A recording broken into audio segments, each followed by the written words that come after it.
Walking into his barrel room now, Dave Takish can look back fondly at where this all started 3 years ago with a simple brew for a friend's wedding. So they made some cider in Lee's basement, and at the wedding, everybody loved the cider. People were dancing on tables. Everybody was just wanting more, and that's kind of where the idea came from, is just, well, we got something here.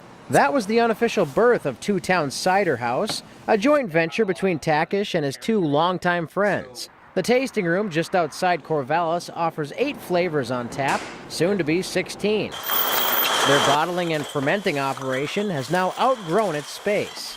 We're actually remodeling an existing space, and that's going to allow us to bring our craft cider, deeper into Oregon. Moving into the former Two Towns space is another craft upstart, Nectar Creek Honey Wine, run by brothers Phil and Nick Lorenz. And we're all a big community here, and a lot of people think that we're all out to compete with each other because we're in a similar sector, but really we all benefit from each other. We're all friends, we all support each other. Nectar Creek uses Willamette Valley honey to brew about 5 varieties of mead, one of the oldest forms of alcohol. People are scared of mead or intimidated by it because it's associated with Vikings or medieval times, or a barbarian with a turkey leg gnawing on it. But once they try it, people love it and go back. I mean, that's why we continue to expand our production. There are now about 10 distilleries and breweries in Corvallis. Many of them opened only a few years ago, and they've compiled all of them onto this helpful map, which they call the Sip Trip. That's a good time to be in the industry. Army veteran Dawson Officer is a newcomer to the distiller world. It's kind of newer. This self-taught whiskey and vodka maker has set up shop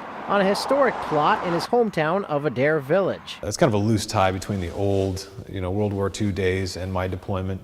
But this was an old military base for World War II and Air Force after that. The concrete complex is now Officer's base of operations, where he makes fine spirits. The name Four Spirits is a tribute to 4 fellow servicemen who fought and died on a mission to Iraq. It was very important whenever I got back, and a lot of the guys that I served with, to honor them and kind of have them live on. And you can tour all 3 of these upstart tasting rooms and more, all in a day's drive. In Corvallis, I'm Joel Porter for News Source 16.